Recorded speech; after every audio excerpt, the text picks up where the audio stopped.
Let's be real. Starting, running, and scaling a coaching business can feel exhausting. I mean, you've got the marketing, the hustling, the selling, all that stuff you didn't realize you would need to master when you decided to start a coaching business.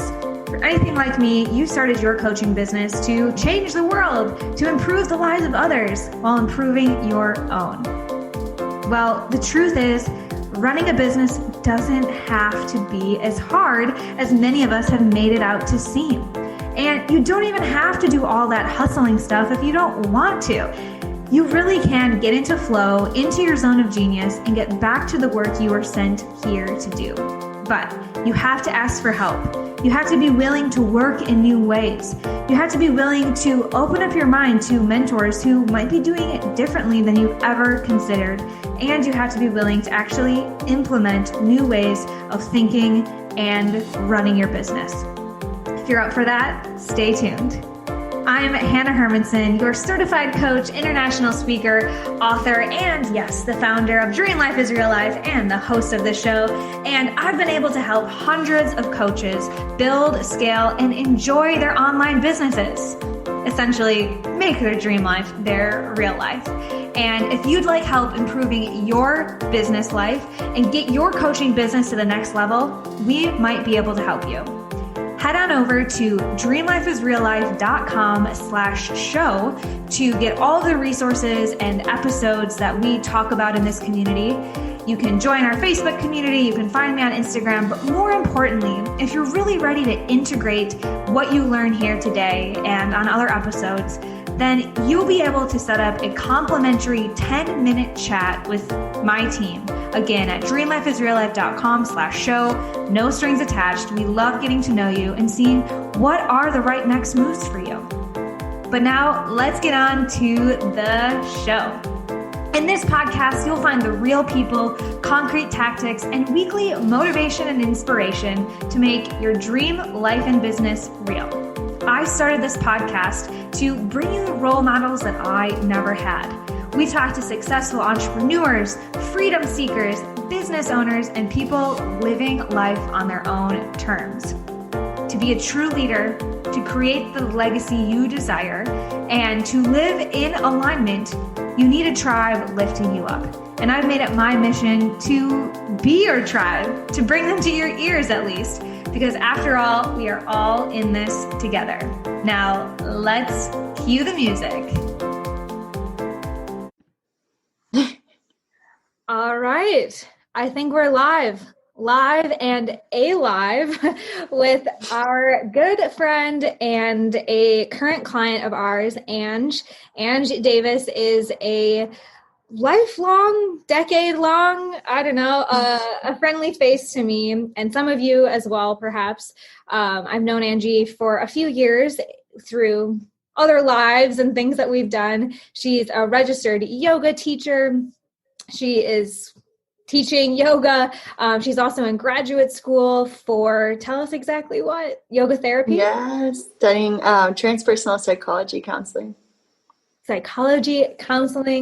And today we want to talk a little bit about the transition into the online coaching space. I think that Angie has a lot to share with us when it comes to shifting from, maybe teaching classes or working for other people and, sharing your skill sets in other places and then really owning it for yourself and going full time into a coaching business. So Angie, I'd love for you to just kind of start us back maybe around the time you quit corporate, because I think that's a common place that a lot of people start on these entrepreneurial journeys. So if you would be open to taking us back to quitting corporate, and what are some of the things that you've been working on, studying, or exploring as you've decided to leave the traditional route? Yeah, definitely. Well, thanks so much, Hannah. I'm happy to be here. Happy to share with you all. Yeah, it's been a journey. Thanks for the throwback all the way. So my undergrad was in marketing, international business, and Spanish. So I did have a good business background that led me into a corporate role. At out of UW Wisconsin, for all of you who know that we are Midwestern girls up in here. Yeah, that's right. So, go Badgers. And then right out of school, went to work in a corporate setting, and it was an interesting transition for me, really. Even in school, I was balancing working in more of a mindfulness lifestyle studio setting, teaching tons of yoga classes, and then going to school, into the business school, and like experiencing these two really different worlds. And then it was the same when I head into the corporate setting, where I was, behind the desk, like working in front of the screen all day. And then I was at the studio in the evenings and on the weekends, and that was my time to interact and share. And so that was definitely a journey for me. And I knew pretty quickly that I wanted to be in more of an interactive environment. I wanted to be in a role where I felt like I was more hands-on helping folks. And so then I left that position, and because I felt so much energy from working with others, and joined the startup, working with educators in wellness and yoga. And I was still balancing both worlds. I was doing the marketing and design, and then I was moving into helping to facilitate yoga teacher trainings. And so still balancing both worlds, and at the same time was still doing trainings and of my own, developing myself in that way. And then once I left that position, I was like, I want to step into my own power and share, and take control. And it's been a journey. Like, I first left that role, and you mentioned the yoga therapy program. I did start a yoga therapy program, and I have my 500-hour ERYT in therapeutic yoga. And that was something that was really nourishing me, but I was like, oh, is this it? And so then I ended up applying for grad school a few years later, after kind of dabbling and doing my own thing and teaching online classes, where I was like definitely not able to sustain myself, especially as things have shifted. And so I just kept coming back to the phrase, like, I am ready. I am ready. And I think Hanna, you've been telling me this for years, like, and let's go. And finally I was like, yeah, like, I have a lot to share. I've really been like doing the work myself, and the life experiences and studies that I've had have really like helped me to feel like I am ready, Yeah. And I love that, your history, like your education is in marketing. You've always had that side of your brain. There was an interest in marketing and communications. And then you had kind of the passion project of yoga, like I did. We would work a cubicle job, play hooky at lunch, go teach yoga, come back, and, kind of change those masks, if you will. And then I think both of us kind of realized in the startup we worked in together is that for me, it was like, oh, there's a life of work outside of the cubicle, and it can relate to my life purpose of showing people what's possible, living outside the status quo. For Angie, helping people just move their body, because we forget that so often. Totally. And so we both did the startup thing. And I think for both of us, it was still like, yes, and I'm hearing that in your story. Like, yes, I can teach yoga and work 9 to 5.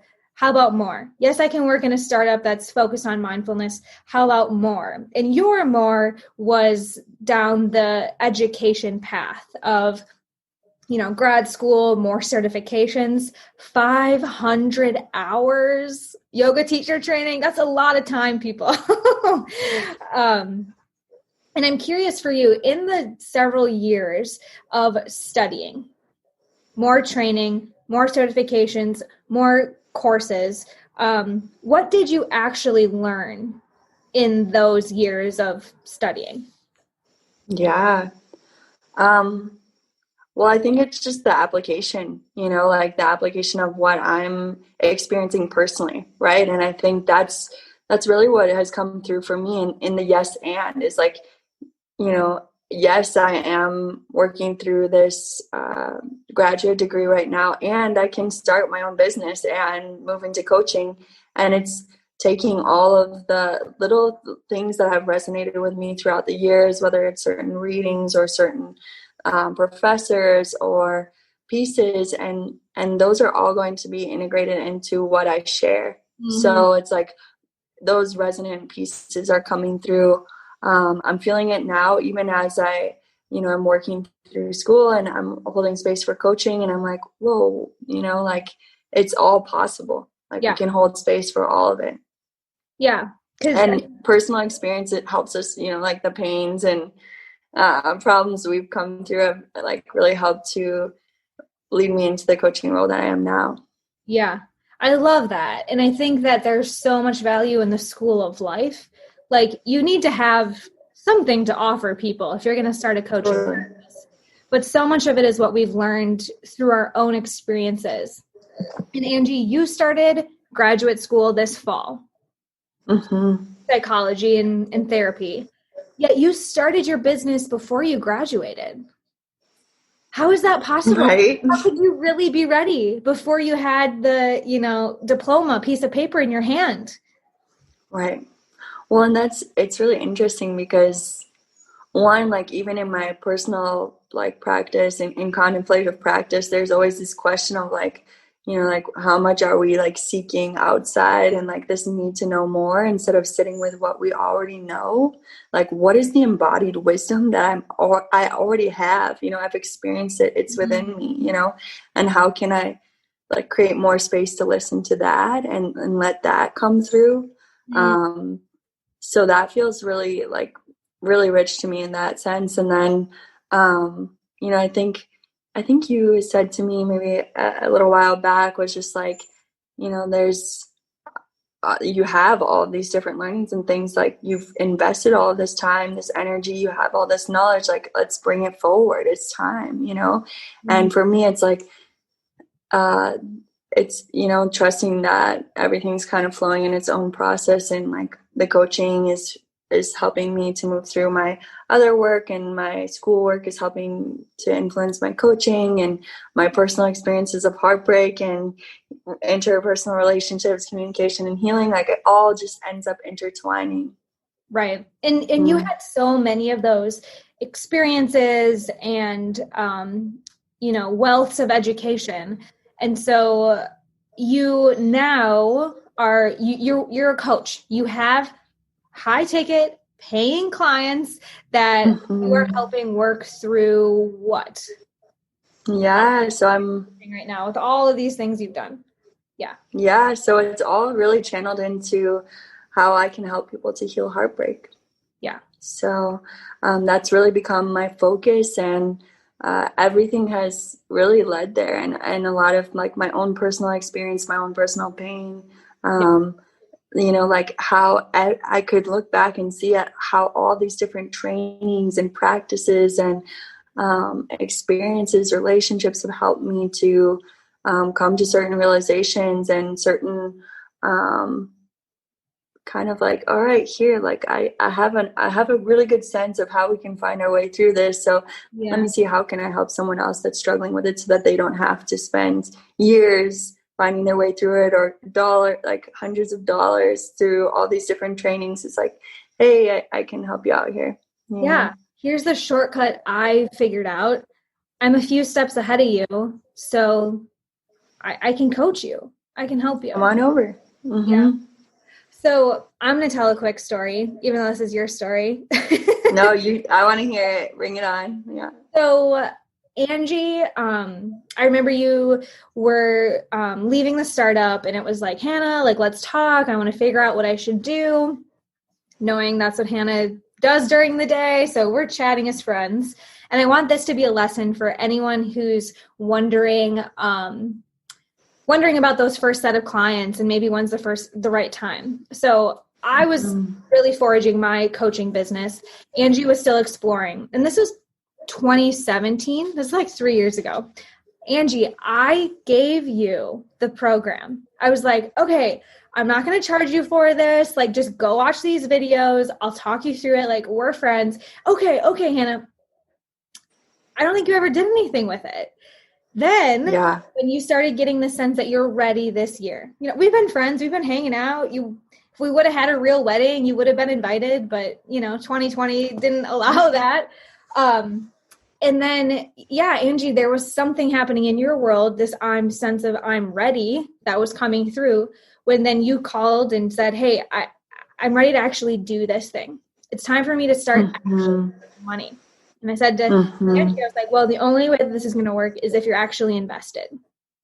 So I want this to be a lesson to people listening. It will never work if you start giving out your stuff for free. Angie's a smart person. She had everything she needed to do this in 2017, but she wasn't invested. And so I just think it's such an important story for coaches to understand that to have your clients get results and you have the business and lifestyle that you want, we've got to work on the money mindset, and we've got to be willing to ask investments from both parties. Because Angie, what's happened since you invested in your coaching business and really taking this thing forward?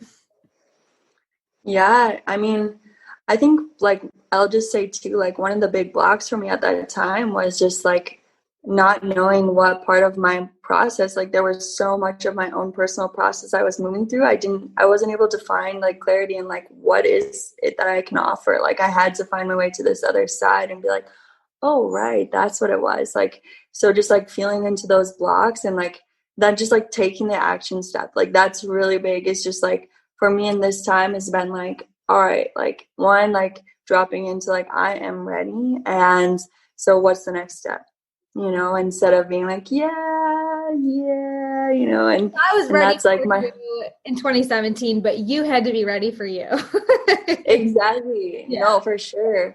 And I would, it's definitely been a process, and I think that our learnings come when they come, and just being open to trusting your timeline, but also taking that extra oomph to be all right, that's enough. It's time to dive into this new story and stepping into our power. Right. So yeah, I think for me now, maybe some of it is I turned 29 and I was all right, or my vision was a little more clear, or you mentioned, I was done giving away my services. That's really why I stepped into school and I stepped into coaching too, is I've been giving so much away for free, or for hardly anything, or not really feeling the commitment back. It's okay, I have these weekly classes, but I want to dive deep with folks, and make sure there's this mutual commitment and investment, because that'll keep me in, and it's going to bring the other person so much more. So that's been huge. And since then, I've had 2 for 2 for my client calls, just in the last 2 weeks here, and just so much more clarity around how my own vision of where this is going, and then the day-to-day, what that can look like. And just having this nice framework. I'm such a flow person that the form coming in is really helpful. Yeah. So I think that initial line in the sand of a decision, I'm going to own my power. For sure. Angie said, and this is true for so many coaches, you're a student for so long, you invest in yourself, your personal development, you changing your life, you getting healthy. And then there becomes a time when you have to, or some of us decide to offer that and impact others, not just ourselves. And impacting others takes mutual investment, right? So I said in the little title here, we're going to pull back the curtain a little bit, because, we're talking kind of vaguely about going from certifications to coaching business. But if you're open to it, I'd love to walk through kind of the process that we've taken over the last month or two to get you to this point of being 2 for 2 on your sales calls and having clients, invested clients. So you mentioned, Angie, having that lack of clarity. I have all these skills, I have all these trainings and ideas. What was it like to get that initial clarity on your niche? How was that process? It was so so, just like that moment of just all the dots coming together, so it's just like, oh, right, like I had to go through that experience and this experience to see like, oh, this is what I have to offer. And then at the same time, like not being overly attached to it either. Because I think like I was like, oh, I need to plan it all out and like know what the steps are going to look like. And like, and it's like, whoa, just like what makes the most sense. Like that we've talked a lot about the singularity of focus. So like once I was able to hone in on a niche of like, okay, I'm working with folks and helping them heal heartbreak. I'm holding space for healing hearts, remembering the inherent wholeness of our hearts. Okay. And then like really letting that resonate, like dropping into like, that's what I'm doing, and like really focusing my energy there. And as soon as I hear like a little voice of doubt coming in or being like, oh, maybe I should, no, like this is what I'm doing right now, and trusting in that process, and that has been really, really huge for me. And it's through that exploration that clarity came too. Yeah. And like we've talked about, my whole goal, what I bring here to the table in our coaching relationship is let's find that first viable offer, because we just need to start somewhere. We're not putting this offer statement on your tombstone and saying forever and ever, Ange is the heartbreak coach. No. Right. Let's get into action. Let's put a line in the sand, be decisive, start getting people in, paying you so that it can evolve over time. For me, I started coaching people with eating disorders, and that was soon not where I wanted to be. But I had learned the skills. I had gotten clarity. I had gotten more life experience to make the next offer and the next offer. And I will continue doing that. So to backtrack and just kind of give listeners a little bit of something to chew on here for themselves. To get to this first viable offer for Angie, we took a look at her her life experience. What does she know? What is she good at? What can she actually create a result around? Number 2, what are her non-negotiables? Like, who does she want to work with and not want to work with? I mean, I could pick anyone off the street. Angie could probably help them do something, but she has to love what she's doing and love the people she's working with for this thing to work. And then once we knew, Angie's abilities, Angie's non-negotiables, then we started to look at the market. What are needs out in the world that these people, you can help? What are they saying their needs are? What are the problems that they have? And then we built a bridge. We built a bridge that connects Angie's expertise to a real set of problems in the world, which for right now is Angie helping women overcome heartbreak. And so you all can start thinking of that too. What can you actually promise, deliver, do? Who do you like to work with? And what are the problem? How are they talking about their problem?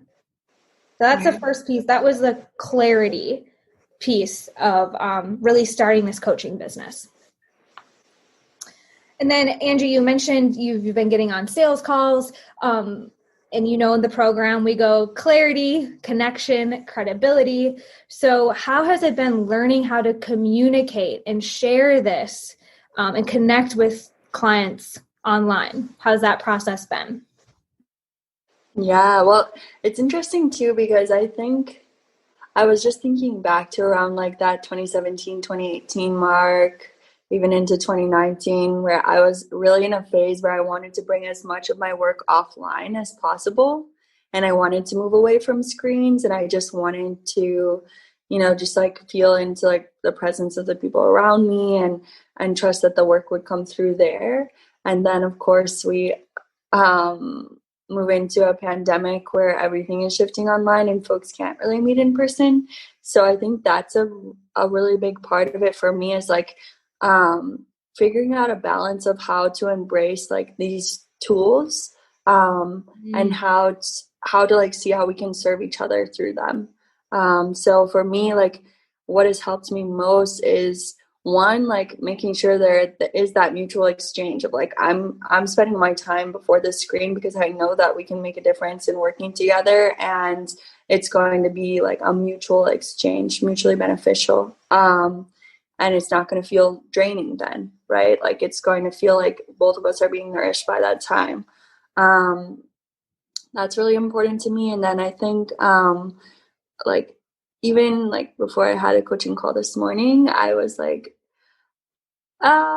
for a minute, I was like, just come back to, like I mentioned before, the embodied wisdom, like my presence, like what is it that I can share, like just really dropping into with the person before me. And that's really helped me in embracing like the screens and the calls, and like just getting to connect with folks and know that there's some transformation that's about to happen.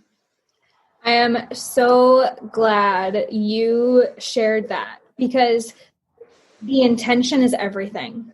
And it is not sexy. Like, people who are sick of hearing about mindset, like, brace yourself, because you're going to keep hearing about mindset until you embrace mindset. Because when we talk about marketing, Angie and I have talked a lot about this, because I'm not here to teach you some hashtag algorithm or how to get 1 million impressions on your YouTube video, because that stuff is fleeting.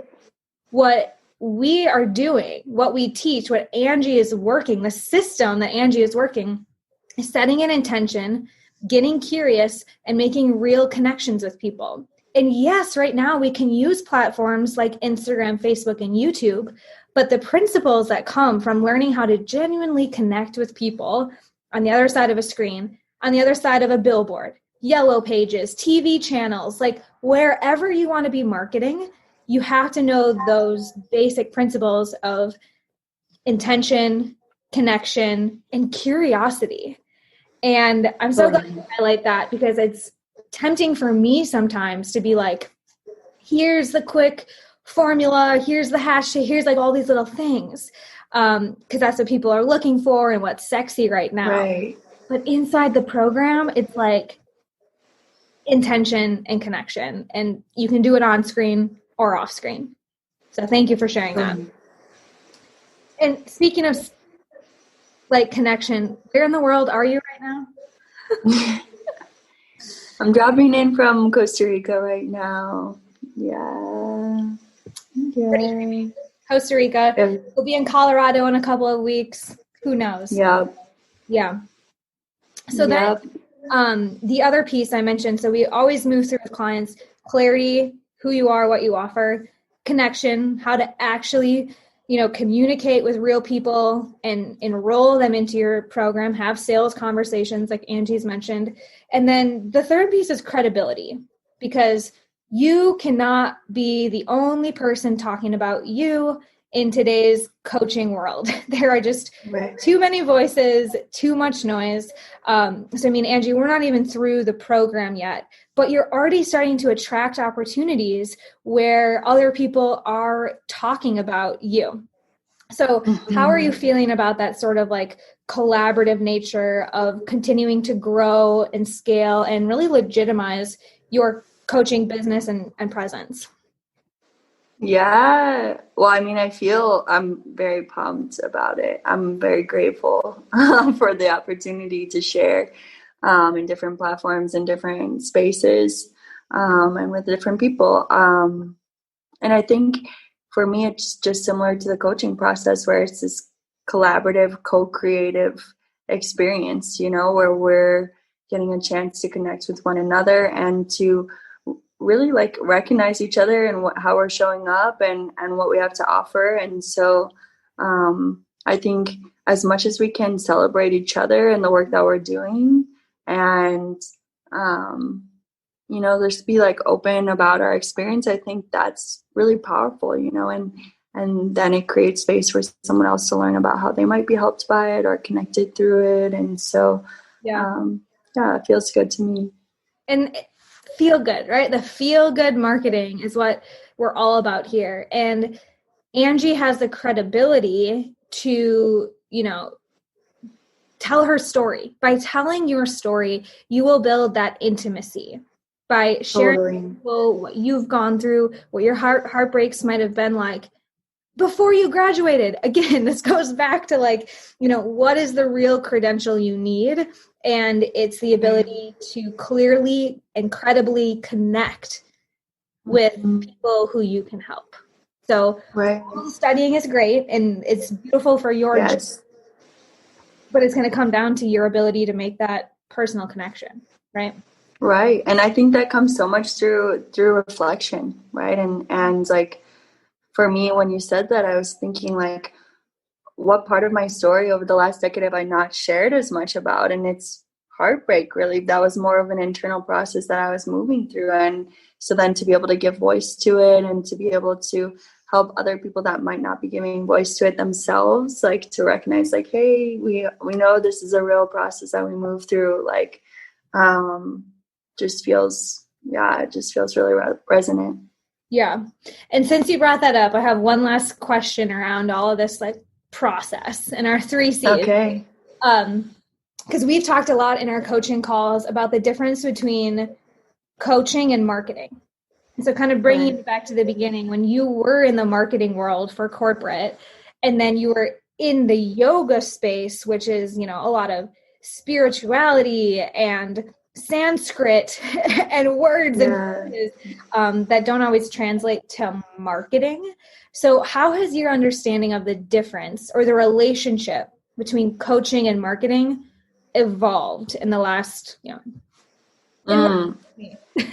Yeah. Well, what first comes to mind is just like I mentioned at one point that I'm pretty flowy. And I also spend a good amount of time in more of this kind of like ethereal, spiritual like language and space. And so a lot of our work together has been being like, hey, Ange, like, how do we take these problems or experiences that people are having and like ground them into reality in like a way that we can communicate them a little bit differently or to like relate with different people. And so I think that's been really powerful for me. I think that like the marketing and coaching, I think it's just maybe like the big difference there is just like the connection to personal story, like the coaching just feels so much more like, for me, like coming from the heart, whereas like the marketing mind that I had before feels like it's coming so much more from the head.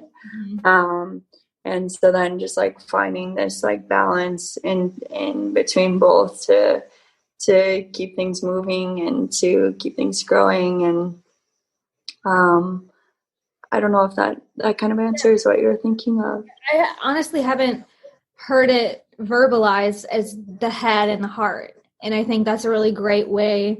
Of course, you would come up with that as you are so eloquent with words, because it really is about meeting people where they're at. Like you said, some people share what's happening in heartbreak. Like, we've talked about like, are they chugging coconut water? Is that their problem? Or do they have internal conflict? And being able to choose the right set of words and connect your story and your experiences and your understanding to people's head. Because when they're scrolling or when they're looking at your website, it is very challenging to speak to someone's heart immediately.